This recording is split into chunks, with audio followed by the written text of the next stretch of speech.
Hi, everybody. This is Anthony Hines. As everybody knows, I've been helping people try to advance their career for many, many years. And what I've done is I've done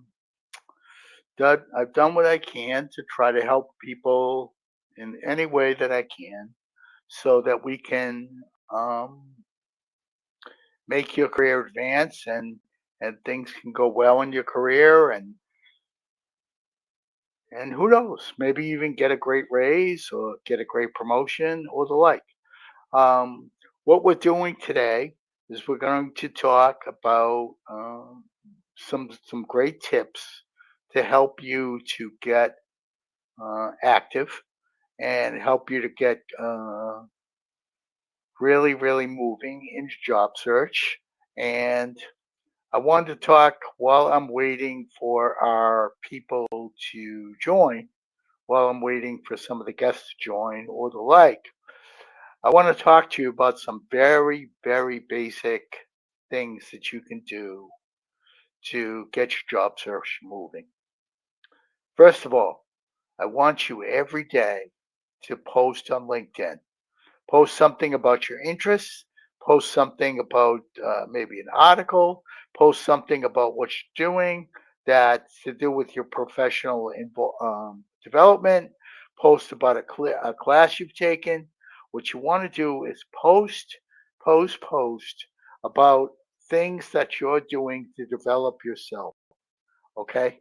So that's what I want you to do. I wanted you to make sure that every day you're out there, you're active, you're going out, you're posting, and you're making sure that your network always sees the things that you post because that's really, really important.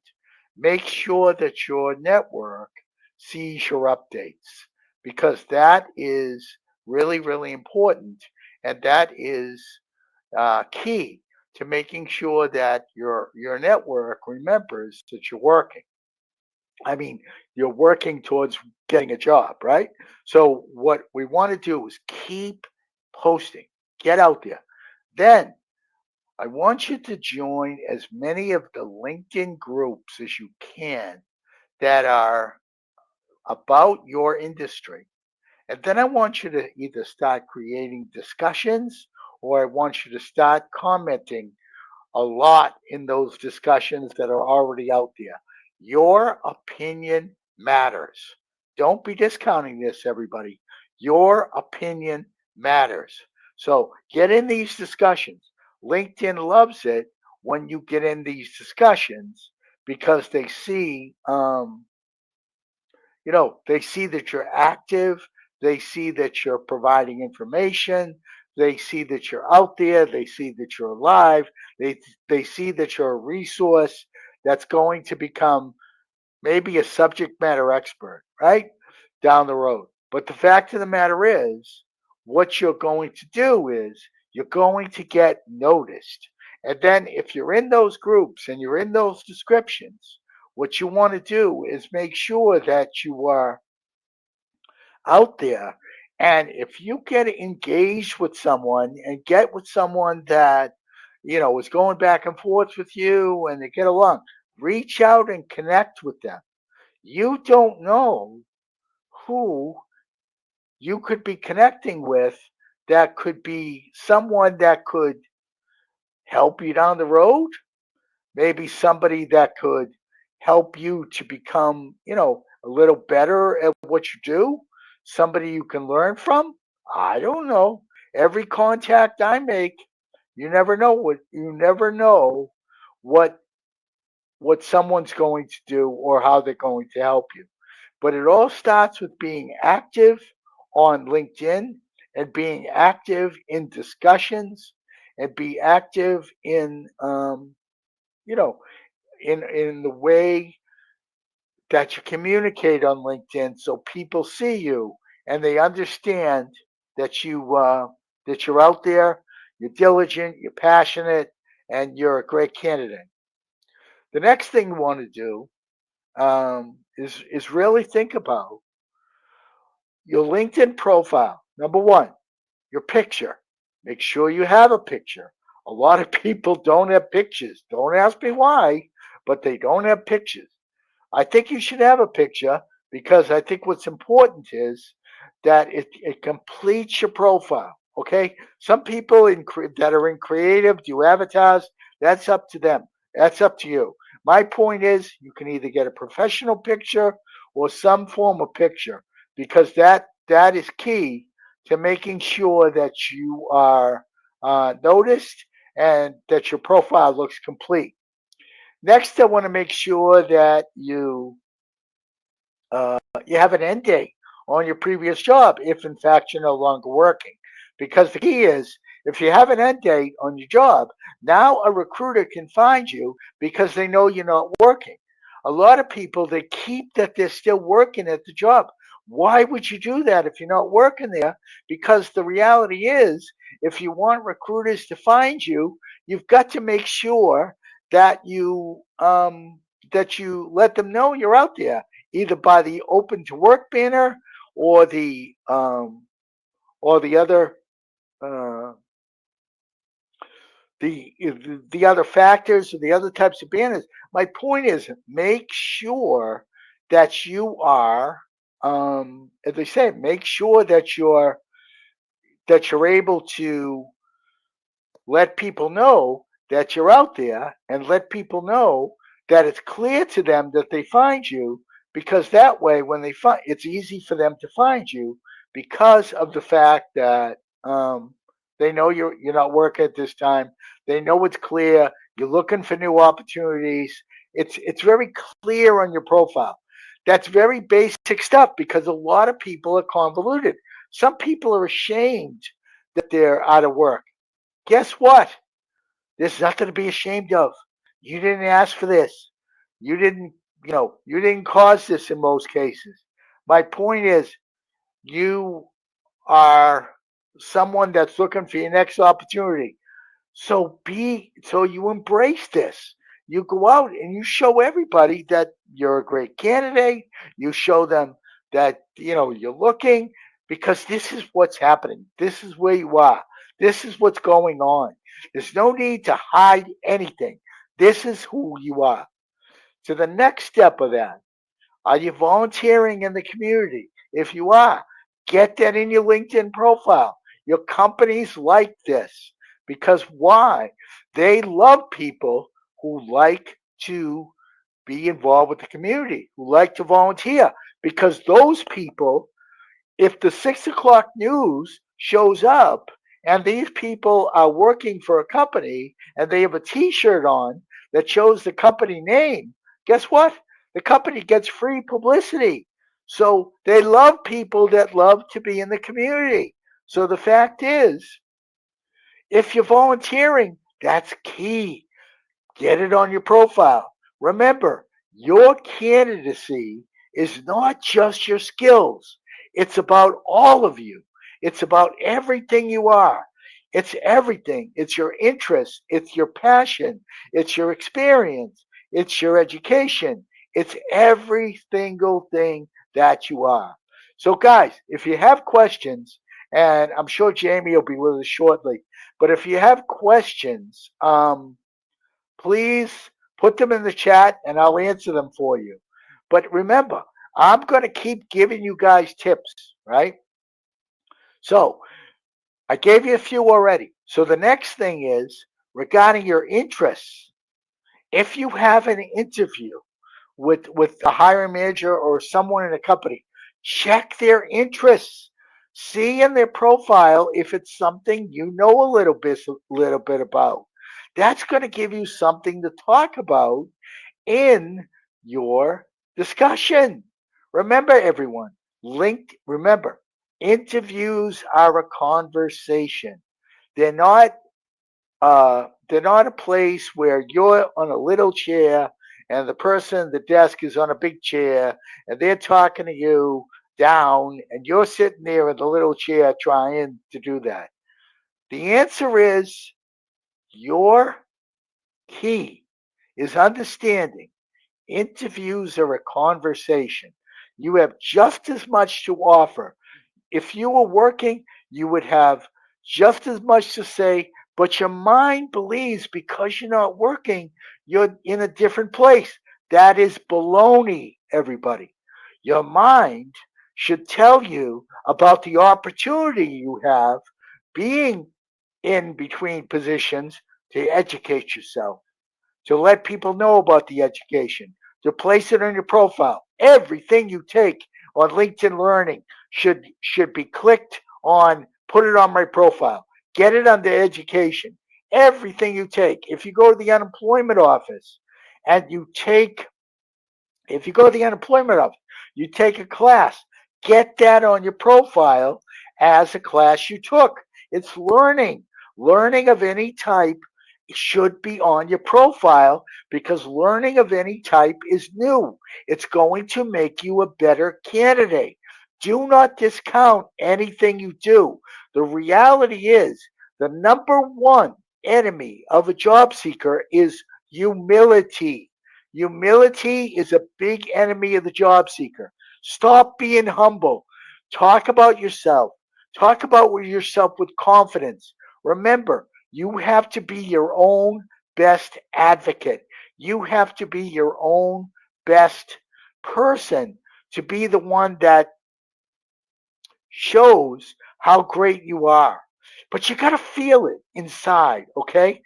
I understand going through the unemployment process is extremely, extremely tough. Why do you think I do all these LinkedIn Lives? Why do you think I do all of these? I did LinkedIn audio events before.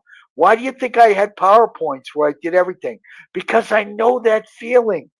Guys, I had one interview in 13 months when I was unemployed.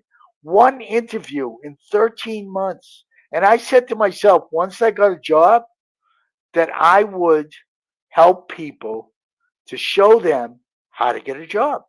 But I don't do this in a way that's negative. I don't talk about the negative aspects of things you cannot control. What I bring to you, everyone, are the things you can't control. So what did we talk about?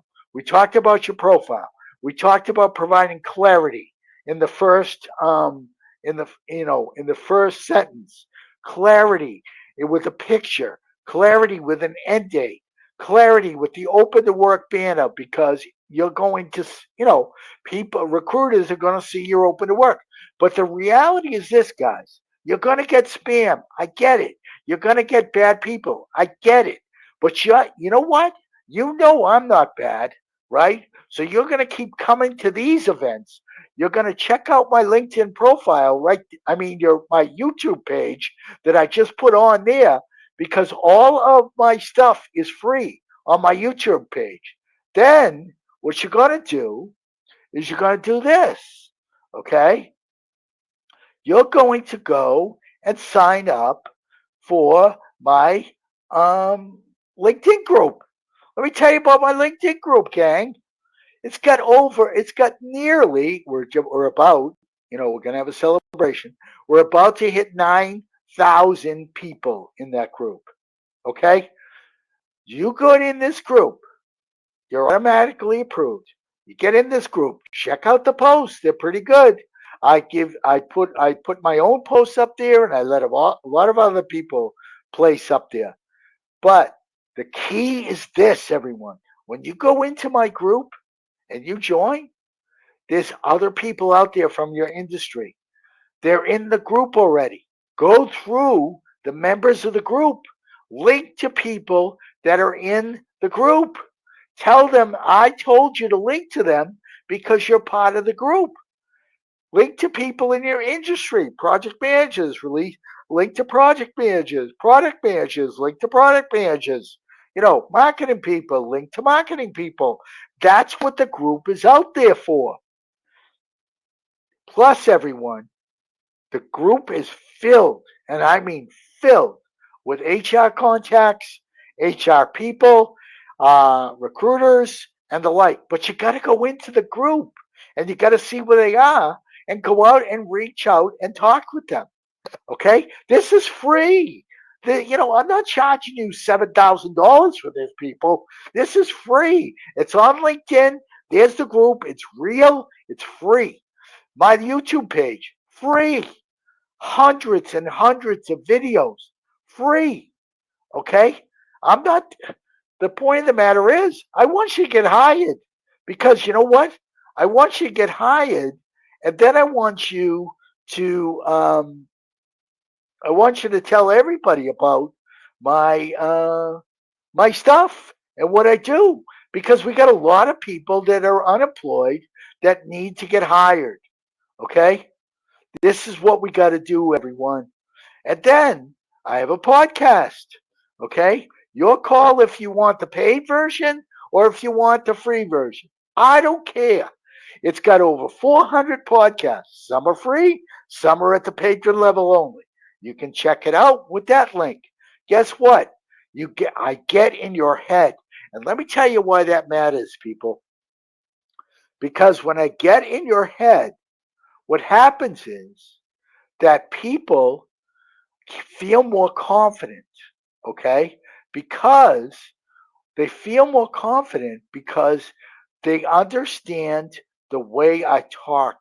They understand how I drill them on the premise of you're experienced, you're educated, you've been successful, you've been great at what you do, you're a super person, you're really good, you're really special, you're not like anyone else. I keep grinding that. I keep saying that. I keep telling people that. So when they get in the interview, that's how they feel. They feel confident. They feel ready to go. And that's what they do. Okay? Another thing I want you to do, and guys, I'm going to give you these tips one by one. If you have an interview and it's on site, I want you to do this. I want you to go to the location the day before. Do what's called a dry run. What that is, go at around the time your interview is. That way you're going to learn where the parking lot is, how the parking is, where the receptionist is, where the front door is. Are there delays? Is there construction? Are there school buses? Are there speed traps? Are there potholes? Are there traffic lights? Are there traffic jams? My point is, when you go the day before, you're not going to be stressed the day of the event. So you want to go the day or the day before, at least a weekday before, so that you can see what the general traffic flow is, what everything is like. Because the fact is, you don't want to be the person that's running in 5 minutes after the interview was supposed to start, and then apologizing because you're late. But guess what? If you go the day before, you're going to have a better understanding of how to get there. Now, usually Jamie Edwards is on with me. He is he's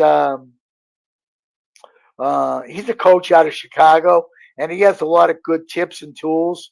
I'm going to actually check in with him, and I'm going to say, "Hey, Jamie, what's going on?"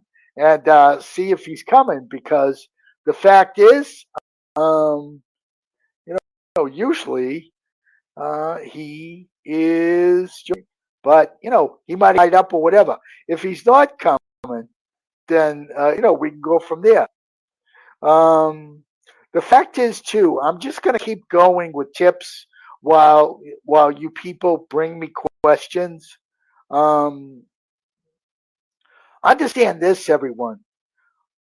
What is very important here is that you need to, if you have people that are taking your energy, remove them. Anybody who's negative, you don't have time for them. You know why? Because all your energy has to be placed on you.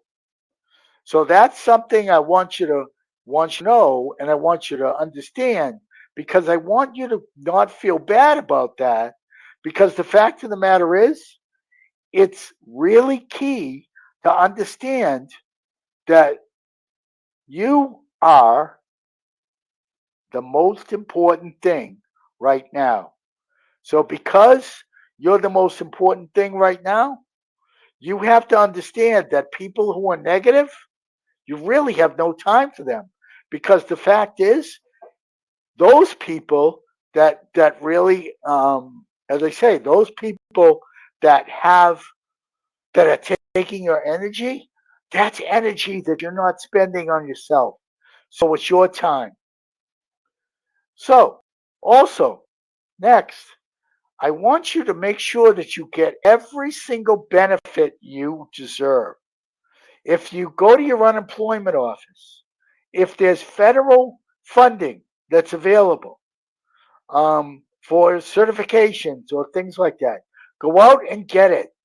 If it's an online unemployment situation where you don't have offices, email them, get answers.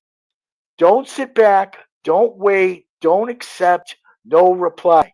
Get answers. My point is, what are you eligible for? Go out and get them. Go out and get everything you're eligible for. You know, I say this to veterans. I say this to some of my government workers that are out there that may be in transition soon. Get what you're eligible for. Be clear of what the benefits are that you're getting. If you're getting termination services or transition services, don't start the transition services until you're ready to go through the transition process. The transition service people, they're going to want you to join right away because they want to get paid. The reality is, you talk to them, you tell them you're interested, but you say that you're going to start when you're ready. Because when they come at you, they're going to come at you with interviewing tips. They're going to resume stuff. They're going to come at you with a lot of information. So the fact is, it's up to you to you know manage that.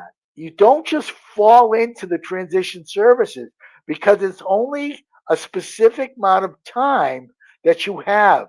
So my point is, just come out there and make sure. Hey, Jamie, welcome to the party, buddy. Welcome. What's going on? Good. I gave them my machine gun worth of tips while I was waiting for you. It's been a while since I've done that, but I was telling people that if they have transition services, they should manage the transition services and not start that until people are ready. Um, people are ready to be part of the transition services process because they're going to want you to join quickly so they get paid.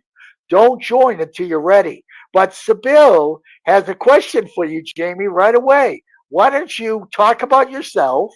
Say how great, talk about the 90% of all people that have talked to you that you've helped to get jobs, and give people the scoop of how special you are in what you do, buddy.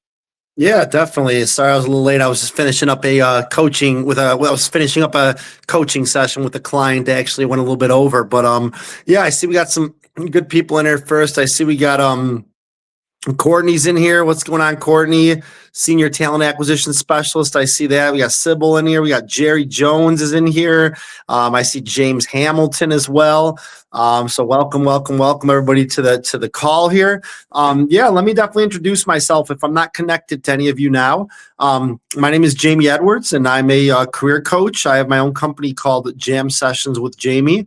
I reside right about an hour outside of Chicago, Illinois.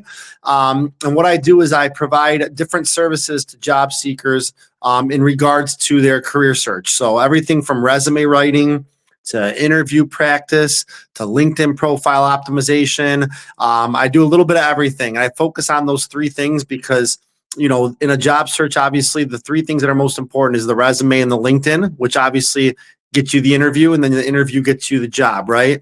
So I work with job seekers every single day. I just built had a couple resume sessions today that I just finished for a couple clients, but I've been doing this now for about 2.5 years on my own. I offer to do free discovery calls before anybody works with me, and I do free resume reviews. So if anybody wants to go to my page and connect with me, please don't hesitate to send me a connection request. I post I post a lot of job searching tips every day and career advice.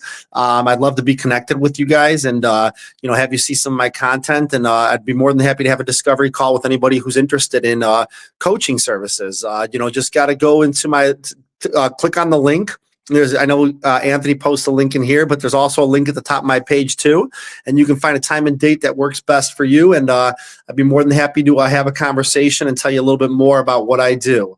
Let's see. We got Susan in here asking questions. We'll answer some of these in a second. We got Claire Golden. Hello, Claire. Anthony was talking about 90% success rate, right? So I've worked with over 500 different job seekers, over the last 2.5 years. And about 87% of the people that I've worked with have gone on to find their next opportunity. And when you think about that number, I don't take full credit for that, right? Because obviously I take a little bit of credit, right? Because I'm working with these people, but it's all about how people, incorporate my coaching, how they put it in their job search. Do they follow the process? Things like that. So I take pride in what I do. I offer my services at a fraction of what most career coaches with the same reputation as myself cost. And I try to do it so people can afford to work with a career coach, right? And I work with people till they find their next opportunity. So I don't just leave you and ghost you like some other people do, right? Some recruiters do that too, obviously. But no, I stay with you until you find your next opportunity. So that's a little bit about me. Happy to be here. We always do these calls. It's great to answer questions. We got Max Jacomas in here. Max said, thanks, Anthony and Jamie from New York. What's going on? Let me see some of these questions here. Just Sybil says, so how can we impress the interviewer? So Jamie, I just answered that for her, but you can take that. What makes her great? I'll misspell great. But okay. How did you say it? What was your answer? Well, what I said, Jamie, you can see the chat, right? My answer at the bottom. How you can impress is to be confident, talk freely about what makes you great, and tell special stories about what makes you great, or about what your successes are, or the individualness of why you're special. And be very confident about your candidacy and why you're the best candidate for the job. Yeah, and make sure when you're answering those behavioral based questions, they are not just being vague with your stories. A lot of people do this in the interview process. They'll ask a question like, "Tell me about a time when this," or "Give me an example of when you had to do this," or da da da da. Right? And a lot of times people just kind of are very vague with their stories. They don't have a specific example. They didn't prepare. This is something I do with all my interview sessions is we practice behavioral questions and we talk about the STAR format. And for those who don't know STAR, stands for situation, task, action, and result. And it's something we really focus on in my interview sessions. But really, you can impress the interviewer if you are prepared and ready to go with your answers to behavioral questions and focusing on the results. What the situation was, what was your role, what was their task, what were the actions you took, and what was the result. If you're being very vague and you're just kind of giving a very beat around the bush answer, chances are they're going to hurry and they're going to rush you through. The process, the interview. But if you're very thorough, you 2 to 3 minutes, you tell your story, you cover all those bases. That's how you're really going to impress the interviewer, and they're going to know that you did your research. Let's see. We got what do we see here? Susan says, how does someone differentiate their application when companies are receiving over 1,000 resumes? Well, differentiating your application is tough, right? I mean, you're right. First off, if you want to have a better chance of getting interviews, I highly recommend obviously setting up alerts and making sure you're one of those first 15 to 20 people to apply to the role. Now you're probably thinking, well, what about having to tweak my resume for every single job? there's a difference between tweaking your resume and there's a difference between revamping your whole entire resume to fit a job application, right? When people say tweak your resume, what I talk about when tweaking your resume is, changing some of the core competencies to match the job requisition. Maybe you change 1 or 2 bullet points to match what they're looking for in their next hire. But differentiating yourself, I mean, it's very hard to when you see that many resumes come through, it's hard to differentiate yourself when you're just applying to jobs. But what I would recommend doing is just making sure that you are putting your results in there, results over responsibilities, making sure your accomplishments stand out on your resume, and you have tangible results with percentages or money increasing or decreasing or whatever it is. Making sure you are truly focusing on the results versus responsibilities. So that's just some ways, some different tips that I want to give on that question. That's a great question, Susan. Let's see. I'm trying to see here. Okay, Anthony. Claire says, how do you make your resume stand out? Do you include a resume summary? Resume summaries. So when I build resumes, I do include summaries on all my resumes, but they're a little bit different. They're not your typical summary. I call it what I call it is a professional value proposition, or a PVP for short. There's a certain way that I put together the PVP. I kind of have a structure of how I structure each sentence. It's usually about 3 or 4 sentences. It talks about like how many years of experience you have in your field. A couple sentences talk about some of the skills that you need in your field and how those skills are impactful. And then I finalize the value proposition by talking clearly about what it is you're looking to do next and how your skills are going to impact the next company you work for. So, Claire, I'd be more than happy to have a conversation with you on a discovery call if you want. I mean, I build resumes for people, all day long, as I mentioned. I do a lot of resume writing. I'd be happy to take a look at your resume and see if it's something you want me to help you with. And if you want to work with me, I'd be happy to help you out with that. Anthony, go ahead, Anthony. We'll answer some more questions here in a sec. Jamie, stress to them, discovery calls are 100% free. Correct, Jamie? Yeah. 100%. Discovery calls. Well, yeah. I hate that I have to mention this because you're right. There's a lot of coaches who charge for the initial call, but no, for me, discovery calls are free. I do them in between my coaching clients. I actually require anybody I work with, I require them to do a discovery call with me. I will never. If anyone tries to sign up for my services blindly and they just say, hey, I know what I want, this is what I want to do, I'll kick it back and say, well, let's have a call first, because I want people to know who I am and what I'm going to do on your job search and how my process is, right? I don't want people going in blindly and then being surprised if it's not the way they want it to go, or they're wondering, what did I just do? What did I spend my money on, right? It's important that you know exactly my process and how I help you with your job search. So the calls are 100% free. You just have to get on the calendar. They say 15 minutes. They usually go a little bit longer than that. And I'm happy to have a conversation. So okay, should we keep answering questions? Yeah, 1 second, Jamie. Let's go down the pile here. YouTube page, if the link was above, 100% free. LinkedIn group, 100% free. Podcast, if you so choose, 100% free. Jamie's discovery call, 100% free. So people walk around telling you that we're spamming them or we're trying to get money out of them. I just gave you a bunch of things that are 100% free. Jamie, go back and answer for Susan Ways. How does someone differentiate their application? Oh, we answered that one already, and we answered Claire's question here a little bit too. We're on CBiz, who's on YouTube actually, which is cool.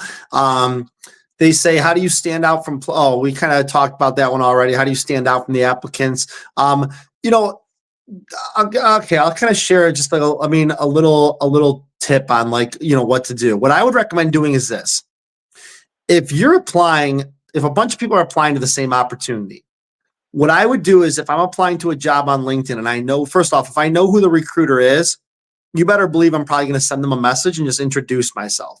I might say something like, hey, John, I just wanted to connect with you and let you know that I recently, I just applied to this role within your organization. I'm looking forward to the possible opportunity of interviewing for this role and sharing how I can impact your organization. Just nice and simple. You're not asking for a job. You're not telling them you need a job. You're telling them you want to connect and you're excited for this opportunity. Okay, that's one thing you can do, right? Another thing you can do too, if you want to try to stand out, this is something I talk about in my LinkedIn profile sessions. I would go, this is something it's a crapshoot. It might work, it might not, but you're better off to try things than not to try things, right?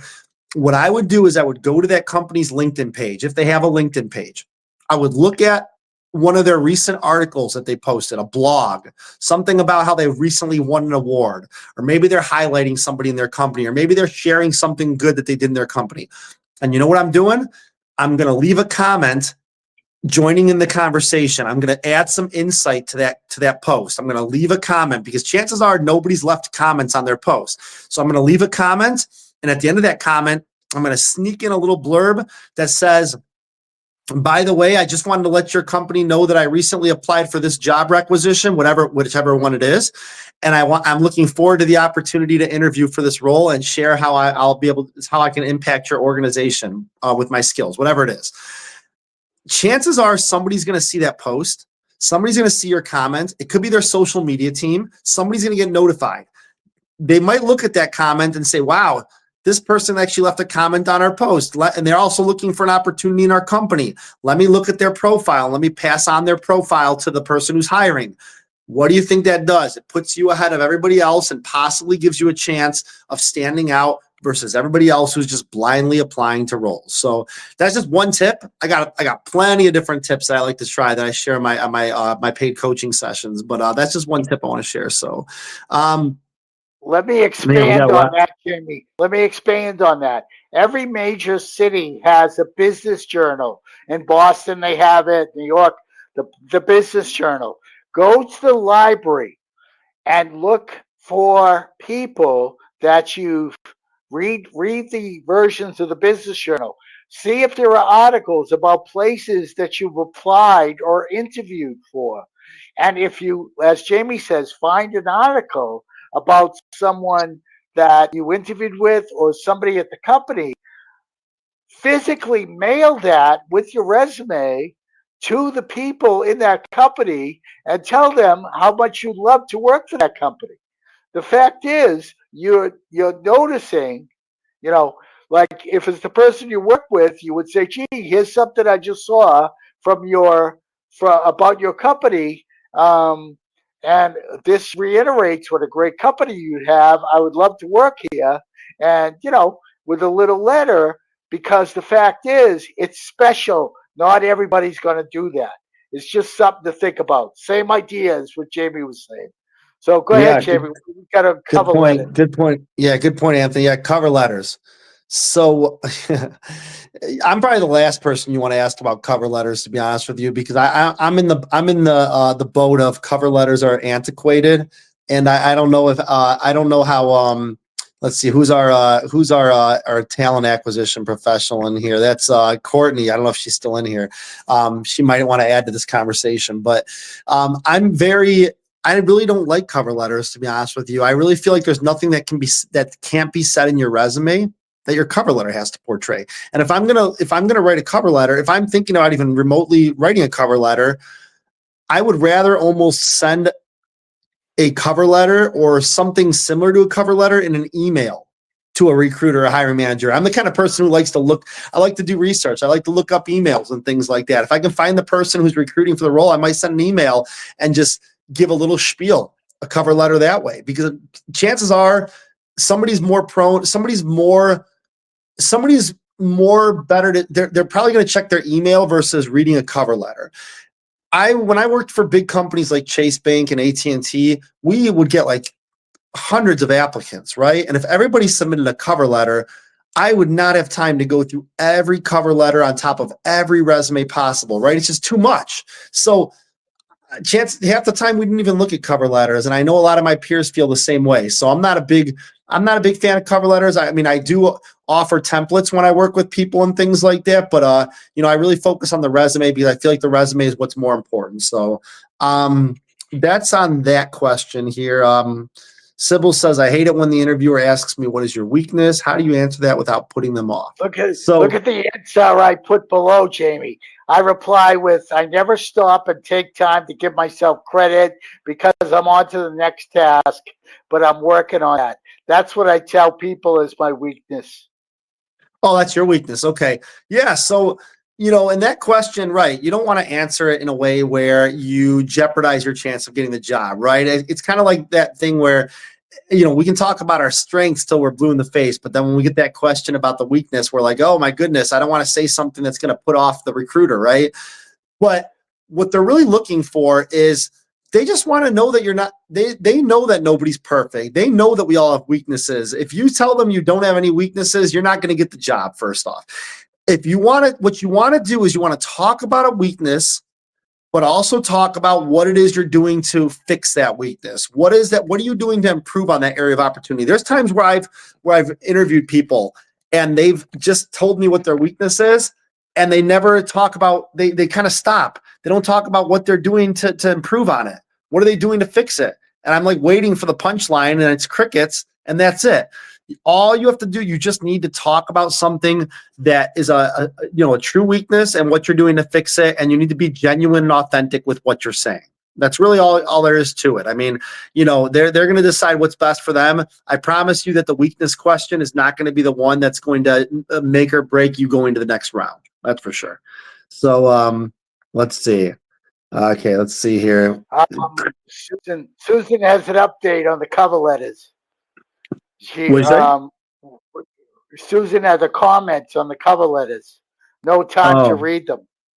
Yeah, I mean, of course. Well, Claire says I was in HR. We never read them. I don't understand why they ask. The problem with that, Claire, is that these companies use antiquated hiring applications and hiring programs, and they don't remove the option to have an optional cover letter. They require it, and they don't read them because they just use the same application system the entire time, and they don't change the way their hiring processes. That's really all there is to it. And let's see. Look at that. Courtney says, I'm here. I'd agree. Antiquated. I'd like to see everything in the resume. I love the idea of a personalized email or message, though. Yep. That's kind of my point behind that. I love that. Thanks for sharing, Courtney, because I once posted this about every so often I post about cover letters, and some people agree with me, and then sometimes I get attacked in my posts, and that's just how it is, right? You put something on social media, not everyone's going to agree, and that's okay. But that's just how I feel about it. So Susan says, I think right now there's no time to read cover letters, but it can be a quick disqualifier if they ask, you don't provide it. Well, yes, if they ask for one, you kind of have to provide one at that point. I mean, if they're telling you they need one, then you got to pull a rabbit out of your hat, and you got to create one. Then, I mean, that's what they're telling you that you have to do, right? But I mean, if you don't have to provide one, I wouldn't do it. Chris, we got some good stuff here. Let's see here. Chris says, go ahead. Yeah, go ahead. Above. Yeah, go to Chris now. We're about the resume templates. Then Courtney says, resume length. I want to make sure you saw that. I'm not sure if we addressed that. Yeah, I do see that on here. Awesome. Okay. Chris says, I've seen a lot of resume templates. Some are very slick and clean. Slick and clean, that's my nickname. No, I'm just joking. Versus traditional templates. Doesn't matter. Meaning, does style over substance matter? If you have substance, does that style help accentuate it more? I love that question. I think we're overthinking it a little bit. I always tell people this. Resumes don't need to be beautiful. Resumes are not winning beauty contests, okay? They're not, I would rather see a black and white, straight up and down resume, no pictures, just regular bullet points, no columns, things like that. Give me a black and white corporate looking resume. When I work with clients, I have a template that I use that's very ATS friendly. It's very it parses really well in a lot of different applicant tracking systems, and it's not going to win any contest. It's not going to win a beauty contest. But I've seen resumes from people that have pictures on them and colors and logos for their email and their phone number, and I'm like, just stop it. Like if you were a graphic designer, then by all means make a resume like that, but make sure you send it directly to the recruiter, because I promise you're not going to want to send that directly through an applicant tracking system. Just regular, plain Jane, black and white, corporate looking resumes is what I like. So that's that. Courtney says, Jamie, what are your thoughts on resume length? 2 pages or less. I mean, there's been times I have done resumes for people that were 3 pages long, and they were usually because they were senior leaders, like executives, CIOs, right? Things like that. CCOs, things like that. And they had so much information that I didn't want to leave anything off. So I made it 3 pages, but I always try to err on the side of 2 pages or less. 1 page, if you can do it, I guess do it. But I find with 1 page, it's just very, you're cramming everything in, and you put your font size a size 8 and it's too small. 2 pages is good. I try to keep my cover letters 2 pages, at least 2 pages, and no more than 10 to 15 years of experience, if that. Keisha, let's go to Keisha's question on a resume. How many bullet points? You know what? 3 to 5 is good, actually. When I build resumes, I like to separate responsibilities for accomplishments. The way I do my resumes is I put a summary, I put a small paragraph of responsibilities of the job, what the job entails. I want to know what your responsibilities are because I want to know what you do in the role. So I put the responsibilities in a small paragraph, and then I put 3 to 5 bullet points of qualitative and quantitative accomplishments. These can be number-based accomplishments, or these can be just qualitative accomplishments, which are just like things you've done, projects, stuff like that, right? But 3 to 5 is usually good enough. I think so. 5 to 7. When I see people do 5 to 7 bullet points, usually it's mixed. It's a mixture of responsibilities and accomplishments.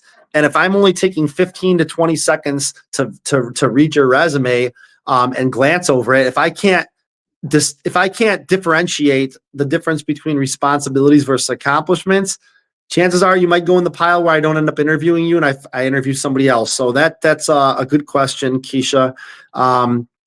CBiz, man, we are on a roll here. People got some questions here. I could talk all night long. Let's see.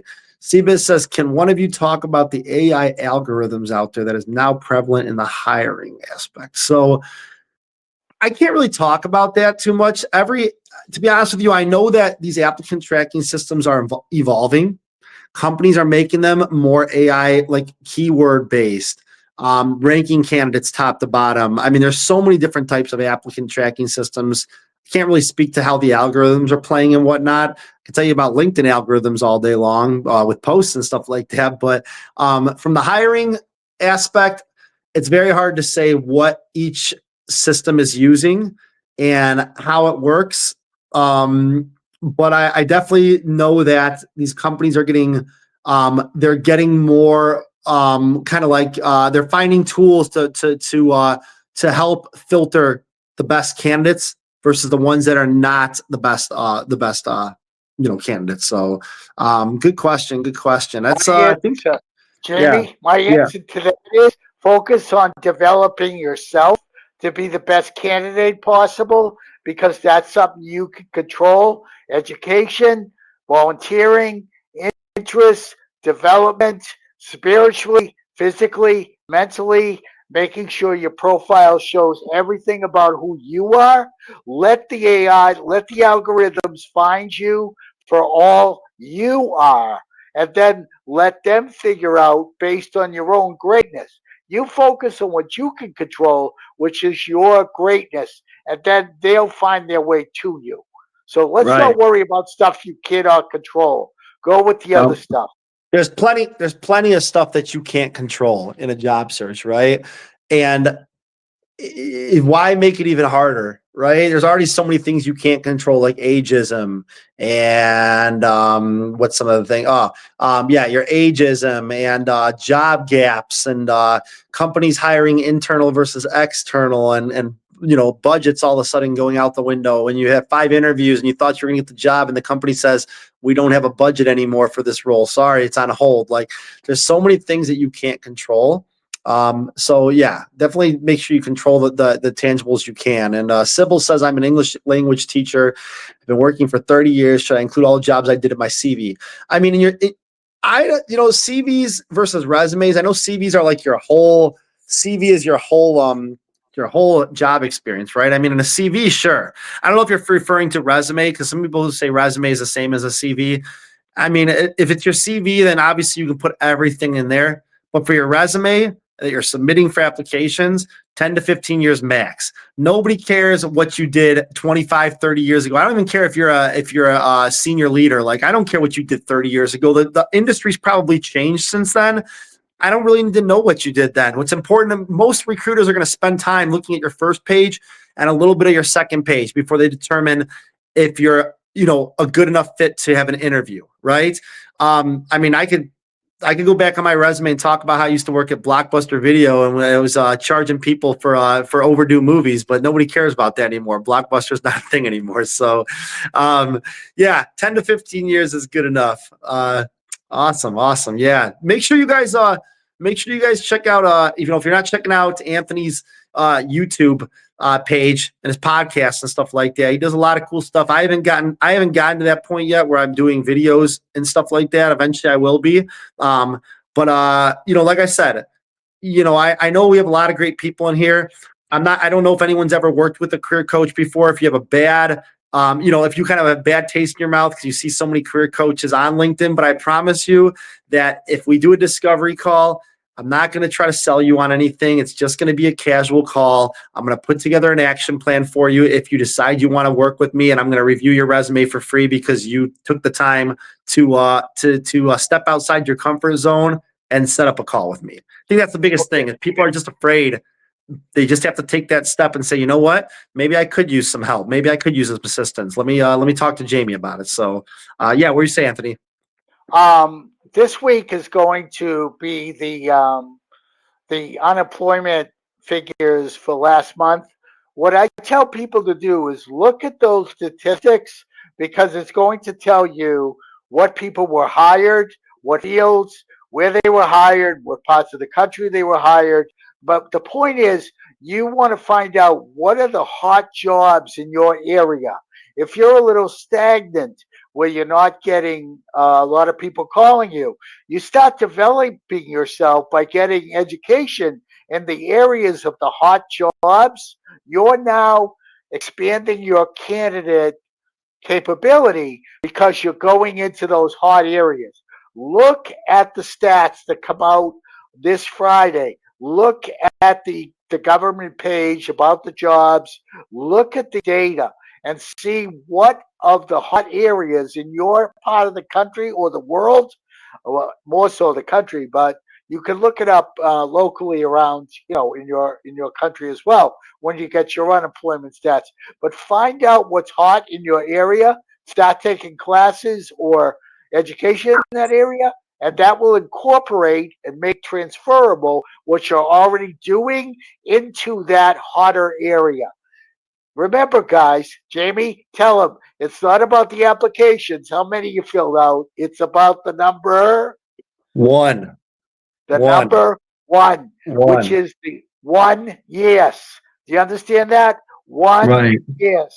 That's all you're looking for. You can sit there all day, all night, talk about all the things. If you go out to LinkedIn, you're going to see a lot of people talking about what they failed at. What we talk about is how you look past that and you look to gain success, because your development, your candidacy about yourself, your confidence is what helps you to gain success. Right, Jim? Amen to that. Yep. It's all about that number one. And why waste your time spending time counting how many rejection emails you get, how many applications you fill? I mean, applications you filled out is fine. I mean, you should keep track of your applications because that way you can keep track of where you are in the hiring process. But why would you keep track of how many rejection emails you get, how many times you've been told no? Like, who cares about that stuff? That doesn't matter. What matters is you pick yourself up after every time you get a no and you say, you know what? That's their loss.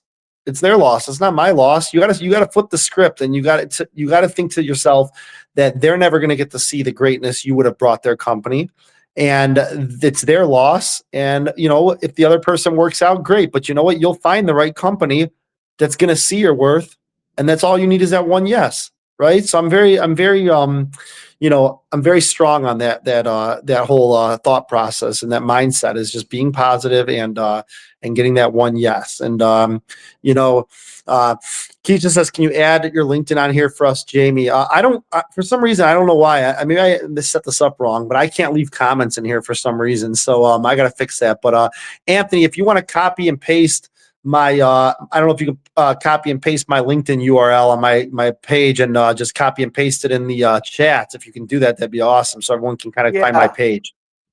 yeah. Let me do that. Yeah, while you're doing that, let's see. Go ahead. Here, Jimmy. Let me set that here. You should see a chat there.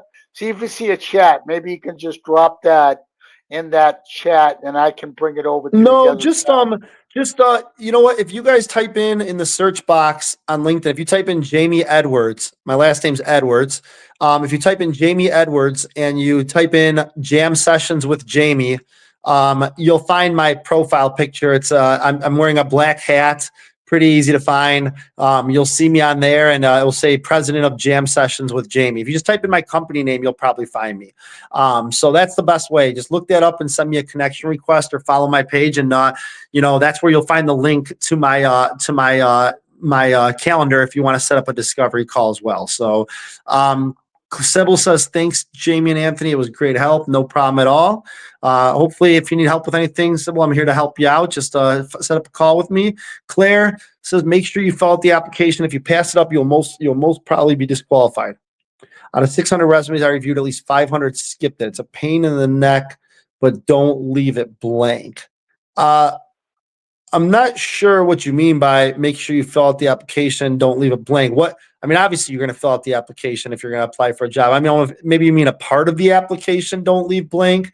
I'm not quite sure. If you want to clarify that, Claire, I'm just curious what you mean by that. Yeah, we got 8 minutes left here. So if anybody has any other questions they want to add, your job searching has changed so much. Long gone are the days where you leave the house at 8 a.m.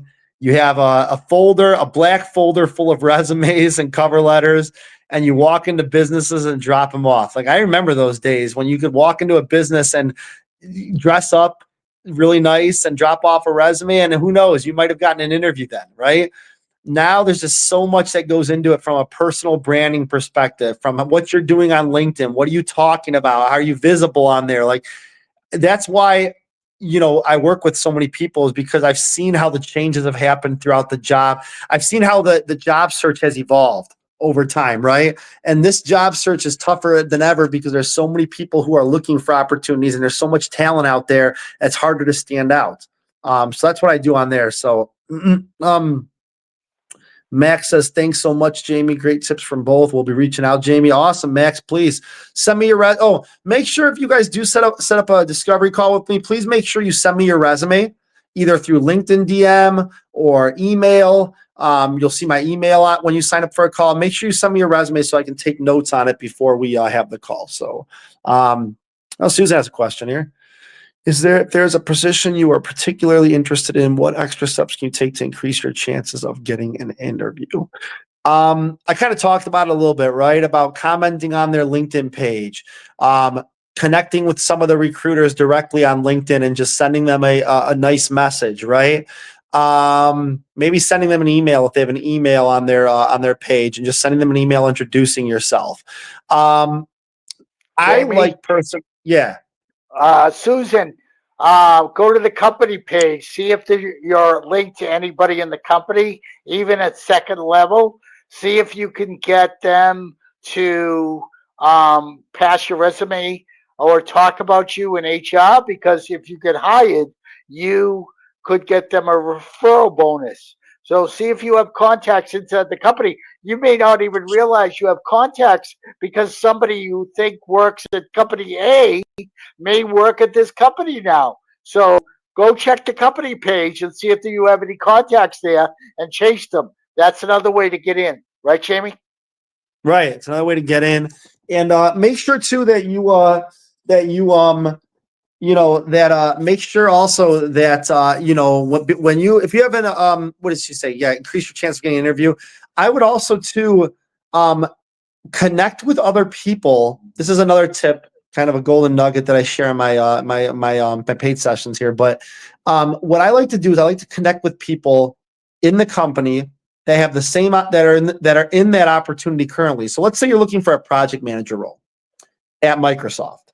I'm going to try to connect with other project managers at Microsoft, and I'm going to introduce myself to those people, and I'm going to see if they have time to set up for a 10 to 15-minute call where I can pick their brain in an informational interview and find out how they got their foot in the door. What do they like most about working for the company? One thing I've learned over time is that people love to talk about themselves. They love to talk about how they got to where they're at today, what were the steps they took, how did they do this. If you take interest in somebody's career and you act like you're interested in them and you want to have a conversation with them, that might be your ticket to getting a referral directly for that job, right? So informational interviews are something I talk about in my coaching sessions, and how to go about them, how to ask for them. I have templates, all sorts of different things. So great question, Susan.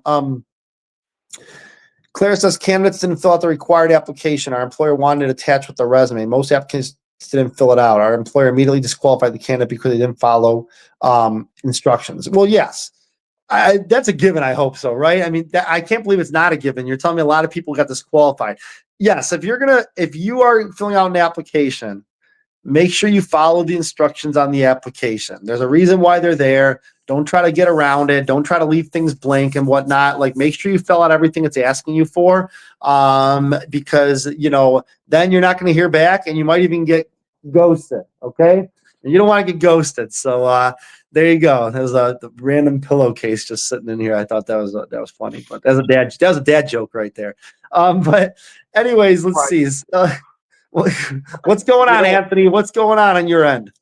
You don't want to get Caspered, right? You don't want to get Caspered. Casper the friendly ghost, right? That's exactly. Right. We don't want that. Exactly. So, Jamie, in the last couple of minutes, are you seeing a lot of people getting hired? What's going on? What are you seeing? I'm seeing more jobs popping up than ever. Spring hiring is in full steam now. So I'm seeing a lot more jobs out there, and more jobs are coming, right? People are starting to, companies are starting to know what they know what their budgets are now for the year. They're hiring for the upcoming spring, summer, things like that. So I'm seeing more jobs out there, which is a good thing. A lot of my clients I'm working with are getting jobs, which is great. I just, helped get someone hired who was looking for a program coordinator job, and she just got hired. So after about, a month and a half after we're done working with each other, I stayed with her, and she ended up just finding an opportunity. Yeah, hiring is picking up. Daylight savings time is next week too. Remember that. So make sure you guys make sure on Saturday night, you guys make sure your clocks are ahead 1 hour, because that's going to change too as well. Sybil says, won't they feel threatened? I'm not sure if she's talking about reaching out to those people people that work for the company. No, nobody should feel threatened. I mean, that's what LinkedIn's for. You connect with people, you try to form a relationship, you see if they can be instrumental in your job search, you take interest in them, right? No, I don't see why anyone would feel threatened. If the worst case scenario is they're not going to accept your connection request, they're not going to respond to you. I mean, that's going to happen if you don't contact them. You're never going to hear back from them anyway. So why not set yourself up for success? So, Jamie, in the next few weeks, we're going to be going to probably Wednesday nights or another night during the week. We're going to talk about that. But do you still want to keep doing these every couple of weeks, Jamie? Yeah, let's do them. I mean, we'll probably change it to either Monday or Wednesday, guys. And most likely, I think Wednesday might work good, but I mean, Monday or Wednesday would work best. Tuesdays won't work for me anymore, unfortunately, because I got coach my daughter's soccer practice. Yeah, we'll keep doing these. I mean, it seems like you guys like them. It seems like we're starting to get more people on these calls, which is great. We love the questions coming through, and thanks for being on this call and spending an hour with us. And yeah, I say we keep this going, and hopefully I can meet some of these people in their job search and help them out with their with their job search, maybe working with them or whatnot. All I ask, and all Jamie asks, is that you spread the word about what we do. This is not like every other LinkedIn job search related LinkedIn live event where they talk to you from 50,000 feet because they've never been unemployed. We come to the ground and talk to you about things to do to get you moving in your job search. We take an interest in all of you. We want to make sure that you get a job. You walk away feeling confident. You walk away feeling that this hour has helped you. We ask that you please spread the word. Tell as many people as you can about what we do. And also, please make sure that you continue to come to these events, take advantage of the free things that we offer you. And, the paid stuff if you want, but take advantage of the free things and see what you think. Yeah. I ask anybody put in comments what you thought of the last hour. I look forward to seeing them. Jamie, final thoughts. No, Keisha said thanks for she appreciates the advocacy and energy on the call. Awesome. Yeah, we try to bring that energy, right? That's what it's all about. So enjoy the rest of your day in Seattle, Keisha, and LinkedIn user. I don't know who you are, but said thank you both. This was a great informative session. So you're welcome. I don't know, your name's not popping up, but thank you for that comment. And yeah, no, we'll see you guys in a couple weeks here, and I'll look forward to hopefully meeting some of you on a call. And like I said, we'll be very transparent. I'll review your resume. I'll tell you a little bit more about my services and the cost. And then like I said, everything is very transparent. There's nothing hidden on the calls. Everything it's just trying to help you out and seeing if it makes sense to work together. Thanks, Courtney, for jumping on. Thanks, Susan, and yeah, Anthony. I think we're good to go. We'll talk about our next call. Yeah, probably March 19th, Jamie. I got to check my schedule to be in, Courtney, I did drop Jamie's LinkedIn profile in the chat. It's above. I will drop it in there again in the next couple of seconds. Here, But I'm gonna Jamie, send. I'm actually gonna send. Let me see. I'm taking some snapshots here of the people's names in here and whatnot, and I'm gonna send you all connection requests as well if you didn't beat me to it first. So that way I can connect with all of you and have you be a part of my network. So I'm gonna send a connection request to everybody. okay, but I'm going to put Jamie's information right here again. And everybody, we really ask that you go out, spread the word, and help people to feel confident like you feel right now, because that's what we try to do. The biggest part of getting a job is making sure you understand that you are your own best advocate for yourself. You don't Right. walk into an interview begging or down or sad, because you know what? You wouldn't hire that person. So you want a person who believes in themselves. That's the person you would hire. So be that person. So Yep. that's it. Jamie, thanks again. Final call. Anything you want to add, Jamie? No, that's it. Thanks, guys, for a great conversation, and we'll see you next time. All right. We'll talk to you. All Thanks. right, talk Bye, to you guys everybody. later. Rock Bye. on. Bye bye.